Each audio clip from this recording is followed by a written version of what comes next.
Natumai nyote mmeamka salama, wanaonisikiza na ambao tunao kwa studio leo, asubuhi ya leo. Kwa majina naitwa Serina Kithenji, nafanya na idara ya afya Mombasa County. Nasimamia kitendo cha kuzuilia na kushughulikia masuala ya dhuluma za kijinsia, afya ya vijana na pia afya ya kiakili katika kaunti yetu ya Mombasa. Asante sana. Haya, mpande wangu wa kushoto naye hapa, jitambulishe. Hamjambo wasikilizaji, kwa majina ninaitwa Caroline Agutu, ndiye afisa mhamasishaji wa afya kaunti ya Mombasa. Asante sana.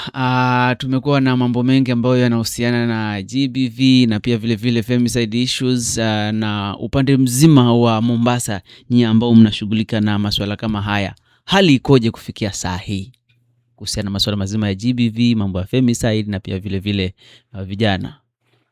Kwa hakika dhuluma za kijinsia katika hii kaunti yetu ya Mombasa tunajaribu kushughulikia, lakini bado zinazidi kuongezeka.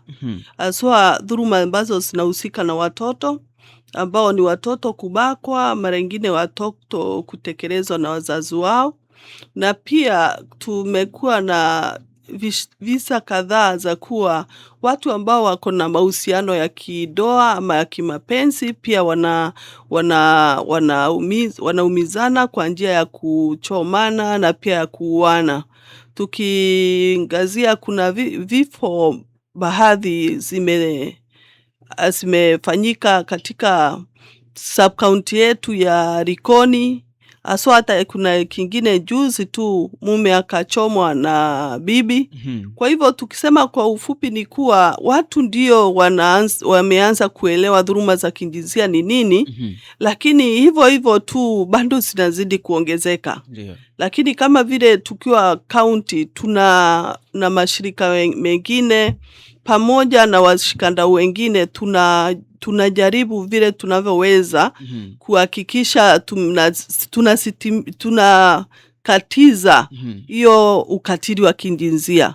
Tunaita ukatili wa kijinsia sababu ni uvunjaji sheria. Labda unahisi kwamba sababu kubwa ambazo zinawafanya wanandoa wengi kuweza kuingia katika masuala haya ya ukatili ambayo huwa zinajiri kila siku? Kwa kweli ni mambo mengi ambayo inasababisha ukatili wa kijinsia. Wengine kutoaminiana kama mpenzi na mpenzie, kushuku ya kuwa ana uhusiano na mtu mwingine. Na pia katika pale wengine kimapato, mnaona wanachozana kwa sababu fulani hakuweza kutekeleza majukumu yake ya kijamii. Na mara nyingine unapata ya kuwa kando na kutekeleza majukumu yake ya kijamii, wengine wanadhulumiana kwa njia ya kunyimana. Yaani unajua hii kipato pengine ni mtu wa jinsia ya kike ako na kipato kingi, unapata huyu mume anataka kucontrol, ama ni mume ndiye anapata kipato, unapata huyu mke naye anataka kucontrol kile kipato cha bwanake. Kwa hivyo pia hiyo inachangia katika masuala ya kudhulumiana ama ukatili wa kijinsia. Haya, ni kurudi kwa mamangu hapa. Labda ni dalili zipi ambazo zinaweza kuonyesha kwamba mtu yuko katika mazingira ambayo ni hatarishi katika maisha yake pale nyumbani? Asante sana. So utapata kuwa unapokuwa pengine kwa mahusiano, ukiwa nyinyi ni wanandoa ama you're a married couple in the house, utapata kuwa mwanzoni kutakuwa na raha. Na pengine kama alivyosema mwenzangu hapa, utapata kuwa masiku yakizidi kuenda, pengine mambo yataanza kubadilika. Na utaanza kuona pengine ile upendo ambayo ilikuwa pale nyumbani mwanzoni kidogo inaanza kudidimia, ama kunaanza kukua mabadiliko. Na kama alivyosema kuna hayo maneno ya kushukiana, pengine mume ama mke anaweza kaona ni kama tayari kuna kitu. Anaweza kuwa tu anashuku na akafikiria pengine mmoja wetu hapa hayuko sawa. Sasa utaona pengine watu wataanza kunyamaziana kwa nyumba. Saa zingine utapata kuwa kitu kidogo tu ambayo haipaswi hata kufanya mtu ukasirika, unapata kuwa kunakuwa zile outbursts, yani kunakuwa na ukali inapokuwa kuna shida kidogo, ama hata sisi kusema hata ni shida kidogo, ama pengine tu unapata kuna irritability, mtu tu anangojea tu kidogo, jambo kidogo ambalo hata halipaswi kuleta shida yote, unapata inaanza kuleta inaleta maneno, inafanya inakuwa ni maneno kubwa sana. Bali na hiyo utapata kuwa pengine kuna ile sasa withdrawal, depending on nani mmoja wao, utapata sasa kuna kunyamaza, kuna kujitenga na hata familia ama marafiki, unapata kuwa hakuna raha tena. Ndio. Yeah, so tukianza kuna dalili kama hayo, ni muhimu sana wale watu ambao wako karibu na hawa wakiona mabadiliko kama hayo, ni vizuri pengine kujaribu hata kuongea na mmoja wao kama ataweza kuongea, ili waweze kuona ni shida gani.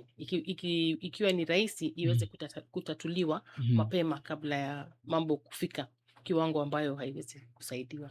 Sawa sawa, naona imeeleweka sana hiyo. Je, labda unaweza kufikiria kwamba hawa manusura ambao wanapitia hii masuala mazima ya GBV, jamii inaweza kuwasaidia vipi mwanzo kabisa?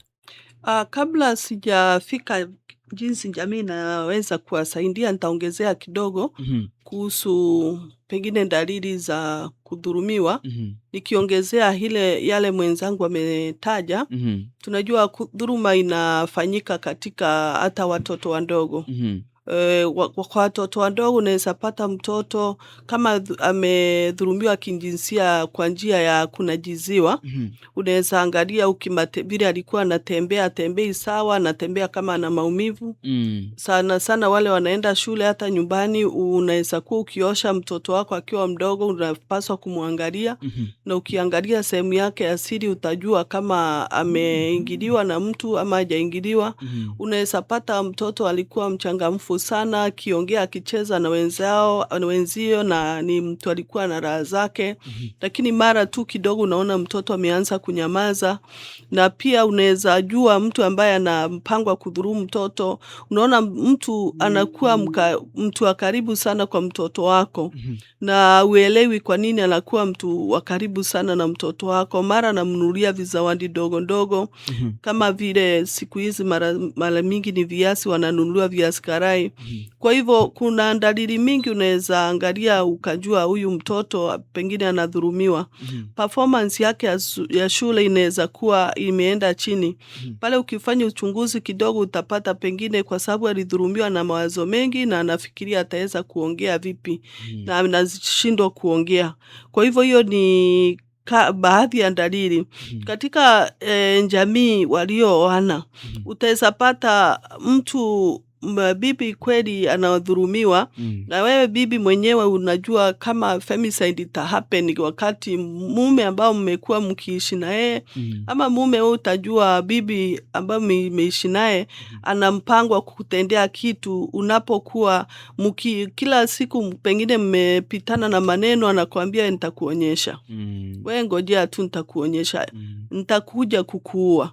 Usifikirie yale maneno ni maneno tu anaongea. So katika kusema jinsi ni mahali wapi wanaweza saidika kupata msaada, kitu ya kwanza unapodhulumiwa kijinsia, kama kuninajiziwa, rape and defilement, jambo la kwanza ni muhimu ufike hospitali kabla masaa 72.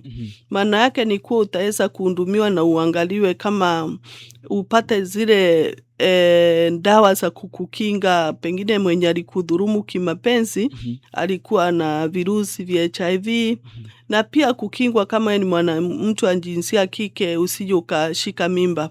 La pili, pia unapaswa kuripoti kituo cha polisi kilicho karibu na wewe. Ili ile staka iweze kunakiliwa na iweze, manake tunasema ni ukatili wa kijinsia. Na kama ni ukatili wa kijinsia unapaswa kuwa sheria inafuatiliziwa. Na sheria iwezi kufuatiliziwa kama hauja ripoti kwa kituo cha polisi ili iweze kufanywa investigation. La tatu, unastahili kutafuta mahali ambapo ni mahali sitasema fiche, lakini mahali pa usalama. Mahali pa usalama inaweza kuwa ni rafiki yako wa karibu ambao unajua ukiwa na katika ile hali ukimpigia simu ataweza kuchukua na kuweke mahali ambapo anajua huyu mwenzako hata kufikia na anaweza weka siri yako. Mahali pengine pa usalama kwa ukweli kwa sasa hatuna vituo ya safe space zenye tunaweza sema vimetengwa vya kiserikali ambapo unastahili kwenda. Safe space inaweza kuwa kituo cha polisi, inaweza kuwa kwa jirani ambaye unajua anaweza weka siri yake na akakusaidia wakati ule. Inaweza kuwa kwa rafiki yako ambao unamwamini na unajua ataweza kukufichia ile siri. Na kwa watoto kuna vituo vya watoto. Manake safe space huwezi kuishi pale hata tukikuwa na nyumba. Huwezi kuwa utaishi pale maishani mwako yote. Haya, asante sana. Naona maelezo yameenda shule, yamehitimu kabisa. Haya, mamangu hapa, mitandao ya kijamii. Kufikia saa hii ambapo tuko tunaishi katika dunia ya utandawazi na inaendelea kudevelop hapa na pale, mtandao unaendelea kukua, yani technology in general. Je, unahisi kwamba kuna hatua gani ambazo mtandao unaweza tumika pia kuweza kupunguza hatua hizi za GBV na femicide na masuala kama haya? Asante sana. Kama ulivyosema, tunaona kuwa mtandao ni njia moja mwafaka zaidi. Ndio.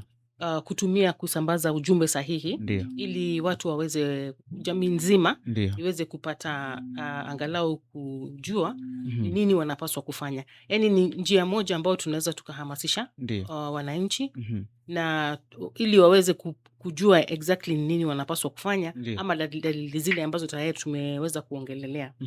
Na as much as mtandao ni njia moja ambayo tunaweza kutumia, unapata kuwa mtandao tena ni njia moja ambayo pia inaweza ikatuharibia. Sivyo? Ni kweli. So ni muhimu kama tunatumia mtandao tuhakikishe kuwa tunahamasisha bado kuhusu ni pengine tuvuti gani zile websites ambazo watu wanaweza kuwatafuta wakapata ujumbe sahihi. Lakini mbali na kutumia mtandao peke yake, wajua mtandao si kila mtu pengine anaweza akapata ile chance. Ndio kwa sasa teknolojia inazidi na tunaona kama watu wengi wanaweza kuitumia, lakini bado tunahimiza kuwa kuna haja ya kutumia njia tofauti ili tuweze kuhakikisha kuwa tumefikia watu wote. Na unajua kuna sehemu zingine tu kama nilivyosema mtandao haufiki. Kweli. So ndio maana ninasema tunaweza bado tukatumia njia zingine pia bado tu kuhakikisha kuwa kila mtu anafikiwa na ujumbe sahihi. Lakini tunapokuwa tunaongea kuhusu dhulma za kijinsia, utapata kuwa hapa kwa mtandao pia ndio mtu anaweza akashawishiwa sana na akaingia tena akajipata kwenye shida. So hapo tu bado ninasema hayo yote ni muhimu tuhamasishe jamii ili waweze kujua. Kama utaona dalili zile ambazo si sawa kwa hii mtandao, mtu ambaye anajaribu pengine kukushawishi na pengine akuweke kwa trap na aweze kukudhulumu, basi ni vizuri pia ukiwa unasitiza hiyo communication ambayo pengine mnayo. Okay. Asante. Tukirudi katika upande uzima wa uongozi, labda serikali yetu ya kaunti na pia vile serikali kuu na pia vile mashirika ya kijamii, tunaweza kushirikiana vipi ili kuweza kupunguza hali nzima hizi za GBV ambazo zinaendelea kujiri kila uchao katika maisha yetu ya kawaida? Asante sana kwa hilo swali. Ukweli ni kuwa ushirikiano wetu kama jamii na mashirika, serikali kuu na serikali ya kaunti ni muhimu sana katika kuzuilia ama kupunguza ukatili wa kijinsia katika kaunti yetu ya Mombasa. Na tunajua tunashirikiana hata saa hii. Ndio. Kwa sababu katika serikali kuu na kaunti ushirikiano wetu unapitia katika sector working group. Tuko na sector working group yenye ina chair ni county commissioner na mashirika yote ya kijamii huwa inakuja na kaunti yetu ya Mombasa huwa tuko. Na hapo ndipo tunaongea kuhusu masuala ya kijinsia na mahali tumefikia na kudhibiti ukatili wa kijinsia na changamoto gani ambazo tunapata wakati tunajaribu kudhibiti. Tuko na hiyo ni sector working group, tuna multi sector forum yenye sasa, kwa sababu katika department ya health tuko na vitu mingi ambavyo tunafanya kwa katika kupunguza ama kupeana huduma za watu ambao wameathiriwa kwa kupitia ukatili wa kijinsia. Kwa hivyo hiyo multi-sectoral forum tunakutana na washikadau wote ambao wana support health services. Na hapo pia huwa tunakutana na ODPP, judiciary, manake ukatili wa kijinsia una watu wengi, wahusika wengi. Na pale tunaongea kuhusu zile huduma sisi tunapeana na vile wale washikadau wengine wanastahili watu waingilie ili tuweze kuboresha hizo huduma. Na mojawapo wa hiyo huduma ni kuhakikisha mwathiriwa ameweza kupata huduma za afya kabla masaa 72 yaisha. Hao watu wote, washikadau wote wanahusika, kwa sababu wanapopata mtu ambaye amedhulumiwa kupitia ukatili wa kijinsia, ni jukumu lao kumuhimisha ya kuwa huyu mtu afike hospitali kabla masaa 72 yafika. Pale tunaangalia kama mwathiriwa, wale waathiriwa wote walidhulumiwa Mombasa, walipata dawa za kuwazuilia kupata HIV ama kushika mimba, kama ilifanyika na sexual abuse.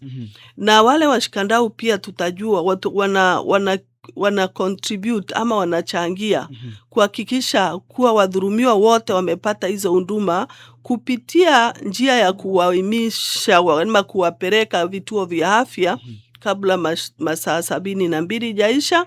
Na pia tunaongea kuhusu kama wale wamedhulumiwa wote wamepata ushauri na saa ili wadhibiti trauma. Na hiyo yote tunaongea, hiyo mambo yote na jinsi ya kuboresha tunaongea katika hiyo multi-sectoral forum.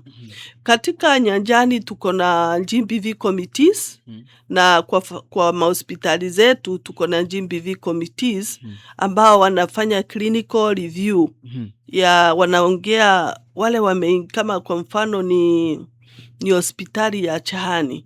Wadhulumiwa wenye walienda Chahani health center walihudumiwa vipi? Pale kuna polisi, kuna chief, kuna washikadau wengine pale. Sasa kama kuna na shule, walimu wako pale, kama kuna changamoto yoyote, hapo ndio tunaongea.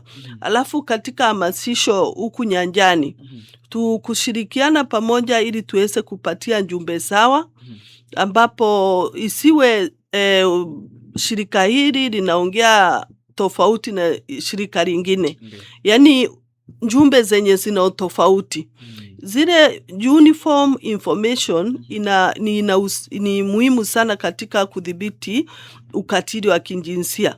Kwa sababu tukiwa na information, tuseme Ndayo wakiingia wanaongea tofauti kuhusu masuala ukatili wa kijinsia, shirika lingine likija linaongea tofauti. Tuseme ingine itaongea 72 hours, mwingine atasema bora tu ufike hospitali. Unajua hizo ni jumbe mbili tofauti. Kwa hivyo kushirikiana pamoja ni muhimu sana ili tuweze kuwa na jumbe zinazofanana na tuweze kuwa na mikakati yenye inalingana na vile serikali ama policies za kudhibiti masuala ya ukatili wa kijinsia inasema. Asante sana mamangu. Pale amezungumzia uniformity katika kudeliver message, iwe ni mashirika, iwe ni county government, iwe ni serikali kuu ama viongozi, katika kuweza kutoa zile habari muhimu, basi zikuwe na umoja. Hafsa Khadija anasema kwamba mzazi au rafiki akiona dalili kwamba kijana anapitia ukatili wa kijinsia, afanye nini kumsaidia bila kumweka katika hatari zaidi? Mimi ningesema wananchi tusiogope kuongea kuhusu wenzetu wapendwa ambao wameathirika ama wamedhulumiwa. Kwa sababu tukiogopa ndio tutazindisha ukatili wa kijinsia. Ndio. Kama umeona kijana ama mtoto ako na dalili za kudhulumiwa, ndio, mpeleke katika kituo kilicho karibu kwako cha afya cha public. Na nitaangazia niseme unaweza peleka Coast General, unaweza peleka Likoni Sub County Hospital kama uko Likoni, unaweza peleka Njomvu Model kama uko area maeneo ya Njomvu, unaweza peleka Portris Sub County Hospital kama uko maeneo ya Changamwe, unaweza pia peleka Mbamburi Dispensary ama Vikwatani mnaita Makandara Ndogo, kama uko maeneo ya Kisauni. Na pia unaweza ukampeleka Mlaleo Dispensary Health Center kama uko maeneo ya Nyari. Ndio. Na pia unaweza ukaripote kituo cha polisi. Na pia wakati tunanyamaza, tunafanya yule muhusika akuwe na nguvu sana na aweze kudhulumu wengine. Lakini tukichukua ile hatua ya ujasiri na tupitie vile vituo ambavyo vya serikali vimewekwa, tukao pia na children's department wenye wanashughulikia masuala ya watoto. Kwa hivyo atakapofika hospitalini mtu wa idara ya watoto ataitwa, polisi ataitwa na wengine wahusika wataitwa. Ile kesi ya yule mtoto wataangalia usalama wake na watajua jinsi watakavyofanya. Kwa hivyo tusiogope. Kama nilivyosema, tukiweza kuripoti mapema, hapo tutaweza kuangalau save lives. Kweli. Yeah. Asante. Kuna swali lingine pia limeweza kushukishwa hapa na Harrison Kazungu. Nasema kwamba yuko hapa maskani kuweza kutegea na anauliza ni nini ambacho kimesababisha ongezeko la gender based violence na ni kipi kinafaa kifanywe kufikia saa hii, madam? Nafikiri ongezeko la dhuluma ama ukatili wa kijinsia ni kuwa watu wamezoea ya kuwa hawajui kama ni ukatili. Wanajua ni ukatili lakini wanataka kuifanya jambo la kawaida. Ya kuwa unaweza baka mtu na uende tu bila sababu. Lakini tunapaswa kujua kuna sheria.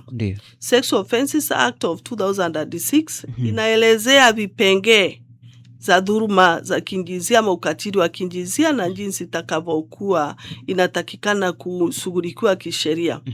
Kwa hivyo ongezeko nafikiri ni jamii tu inataka kuifanya ama imekuwa ikiifanya tangu hapo jadi ya kuwa dhuluma ya kijinsia ni kitu ya kawaida. Kwa hivyo si kitu ambayo inapaswa kuwa ya kubabaisha watu.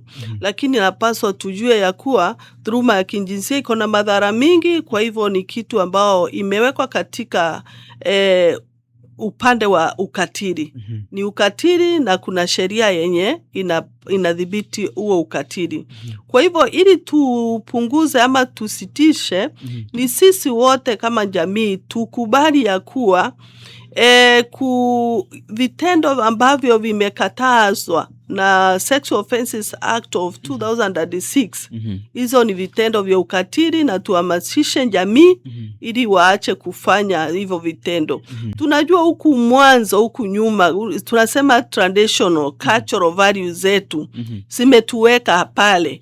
Lakini sasa kwa sababu sheria iko inasema hizo cultural values asifai tena, zimepitwa na wakati, ni bora tuanze kuhamasisha jamii kuwa hivi vitu tulikuwa tunavifanya kule kitambo kama vitu vya kawaida. Si vitu vya kawaida, vina madhara yake na sheria imetukataza.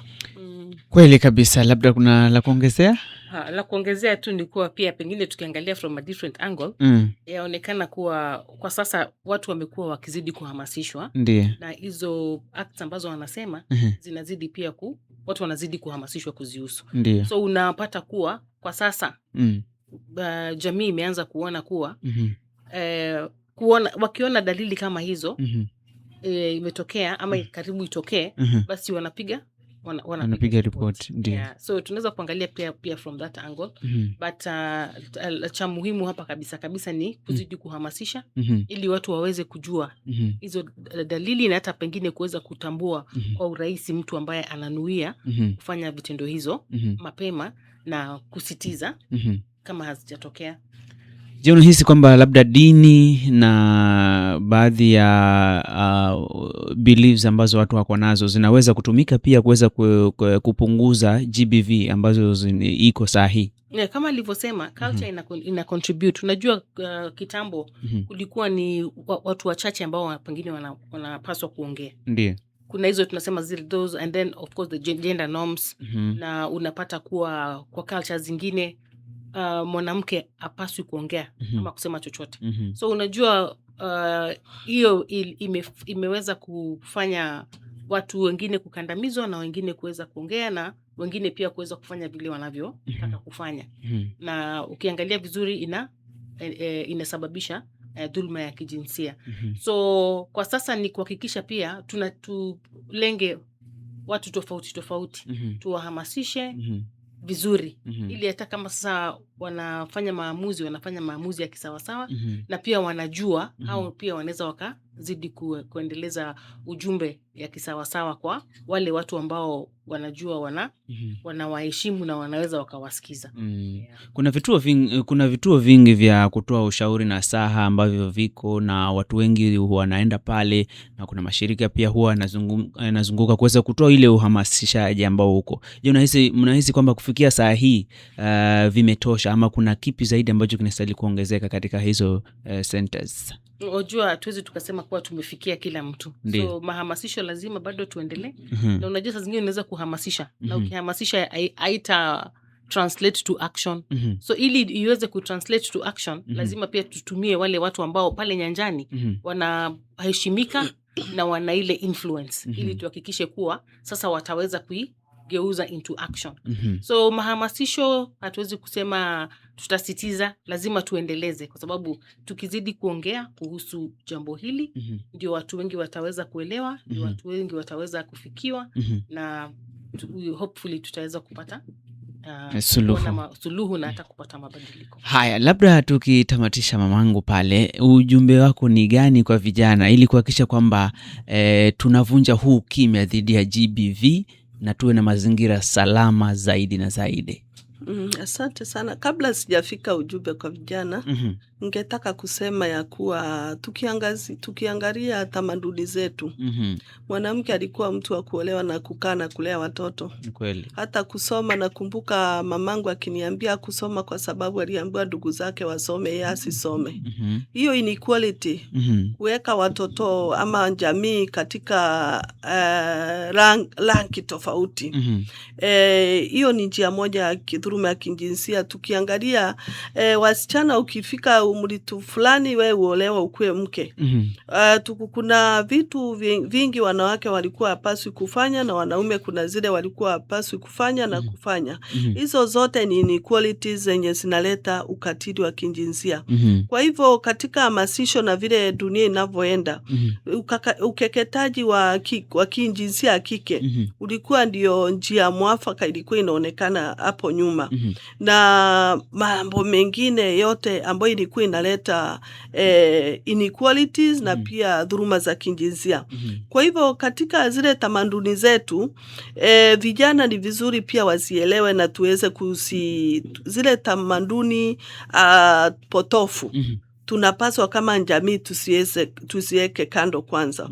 La pili, vijana wetu wanatumia mitandao sana. Wanapaswa, hiyo mitandao unaweza itumia kwa njia yako ya manufaa na unaweza itumia na ikakudhuru pia.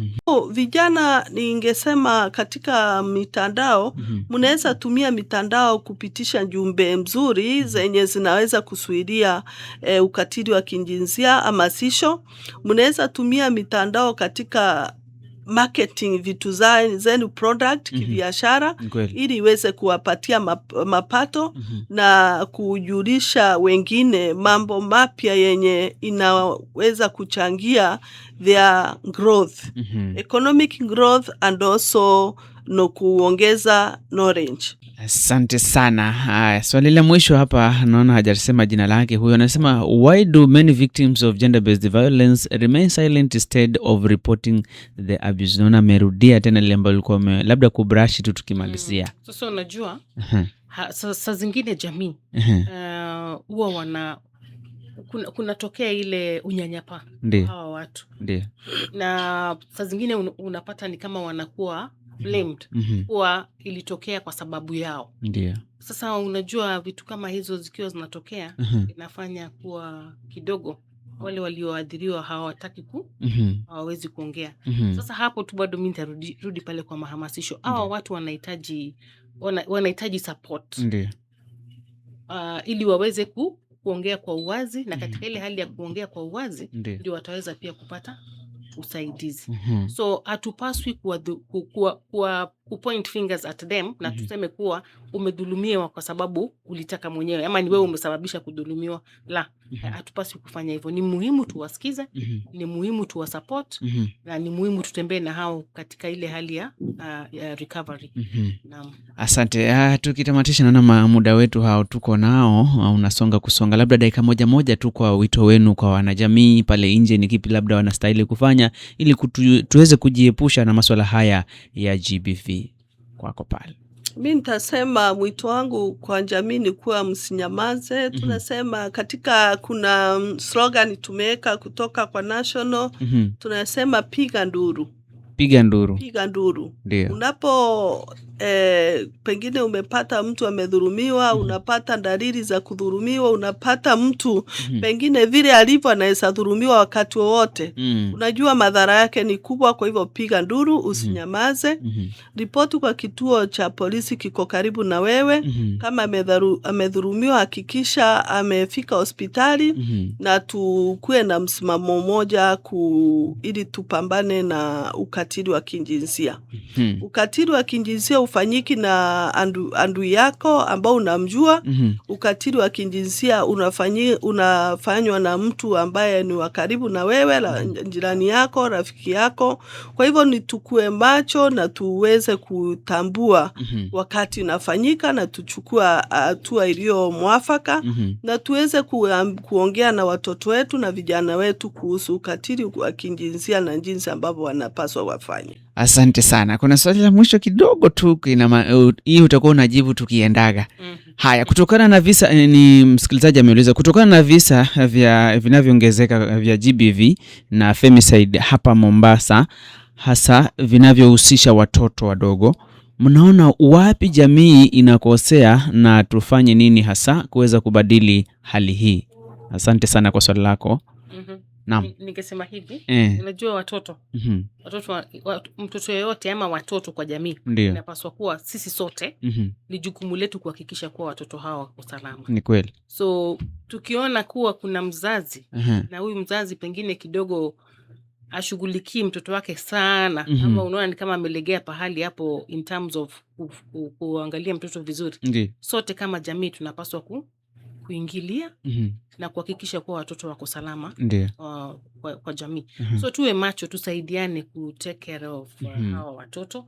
Na hata ukiona kama kuna gap kama hiyo, ile mama mwenyewe wa mtoto anapaswa kufikiwa na haswa at least kuongeleshwa ili aweze kuhakikisha kuwa anaangalia mtoto vizuri.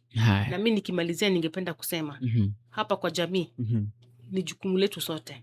Kila mtu ana jukumu la kuhakikisha kuwa hawa watoto hawadhulumiwi. Kwa hivyo tuchukue hatua na tuhakikishe kuwa tunaungana pamoja ili tuhakikishe kuwa watoto wetu, jamii yetu kwa jumla, dhuluma za kijinsia zina